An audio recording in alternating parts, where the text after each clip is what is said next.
Our God is in the business of lifting up, but perhaps not in the way that many people would think. God does not merely lift up his people out of their difficult circumstances, he lifts them to himself. He rescues them from bondage and trouble in order to bring them into fellowship with him. And that's the beautiful lesson of our text in Exodus chapter 19. The lifting up is not merely there a rescue from something, but in fact an elevation to something. God raised Israel out of slavery above their enemies into covenant privilege and ultimately, here's the thing, ultimately into his presence. The highest blessing of redemption was not freedom from Pharaoh, but sweet fellowship with God himself. We so often become focused on what God has saved us from that we forget what he has saved us for. It's very easy to do that. God did not simply bring Israel out of Egypt, he brought them to himself. He says, I bore you on eagle's wings and brought you to myself.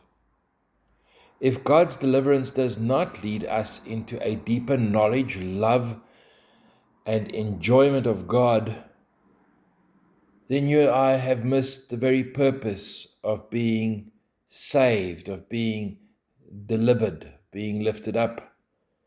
The goal of salvation is not merely change circumstances. The goal of salvation is God himself. Now, if you go to our text, for 18 chapters, God has been rescuing Israel. He delivered them from slavery. He opened the Red Sea. He provided manna from heaven.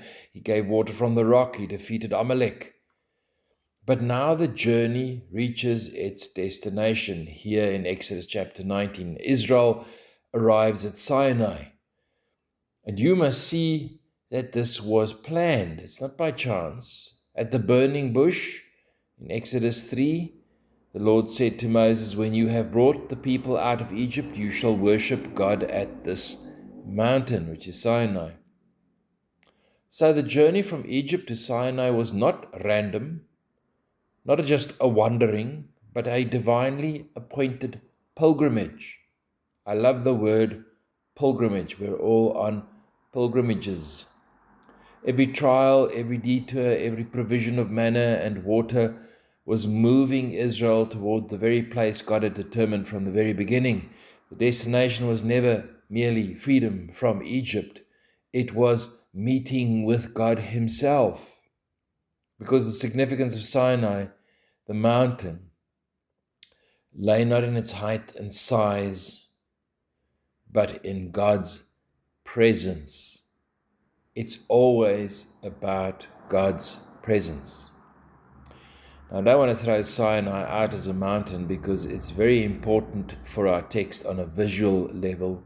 Verse 2 tells us that Israel camped before the mountain, and throughout the chapter, the mountain dominates the scene. God is above, and the people are below. And you see the geography, the picture itself preaches theology. Sinai reminds us that God is exalted and that we approach him on his terms. And maybe we need to hear it again. God is not our equal. He's not our advisor. He's not subject to the Constitution of the Republic of South Africa. He is not a projection of our wishes. He alone determines the approach. In the New Testament, we are told that no one can approach God but through the atoning work of Christ. And it links here to Sinai. He determines the approach. And if you take any other approach, you're not in line with his will and you cannot expect the blessing. He rules, not us. And remember that Moses does not discover God. God speaks to him first at the burning bush at Sinai. This is one of the central truths of Christianity. God is not discovered through human effort. Revelation comes from above.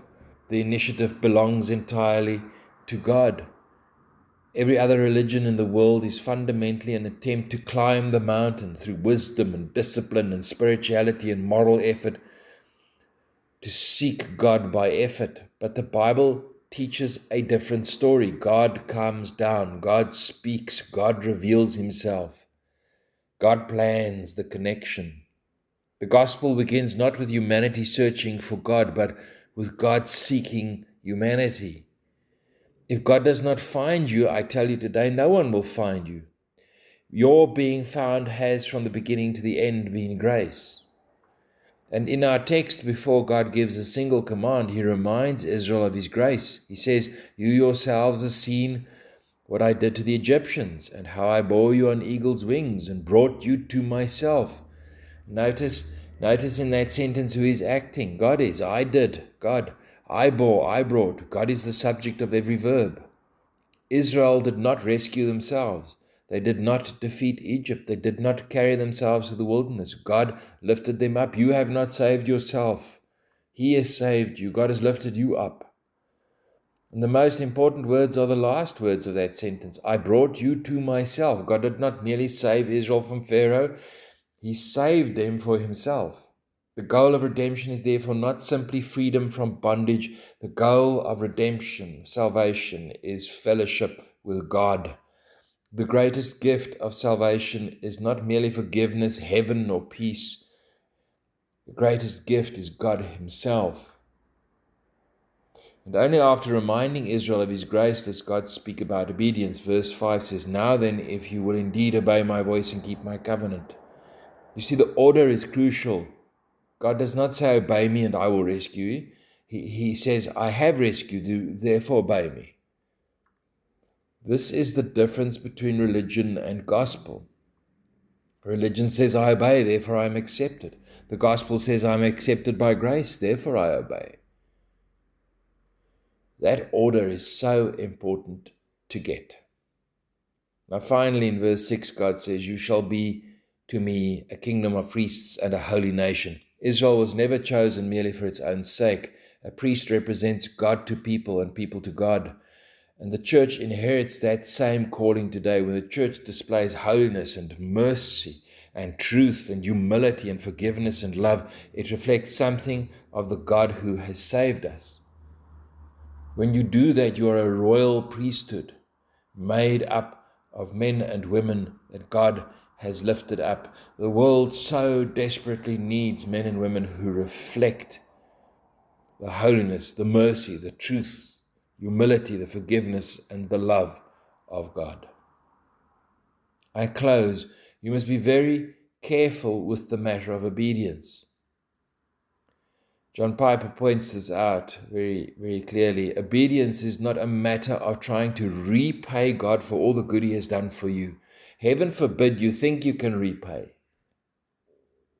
It's not payback time, not here in Exodus chapter 19 or anywhere. God doesn't expect you to pay back. Instead, obedience must flow from the delight you have in the God who has revealed himself to you and drawn you into fellowship with him. It should be coming from delight, as you are delighted with your spouse, with your husband or your wife. That kind of delight makes you want to love in the way that that person wants to be loved. It's your delight in him who has lifted you up that should feed your obedience.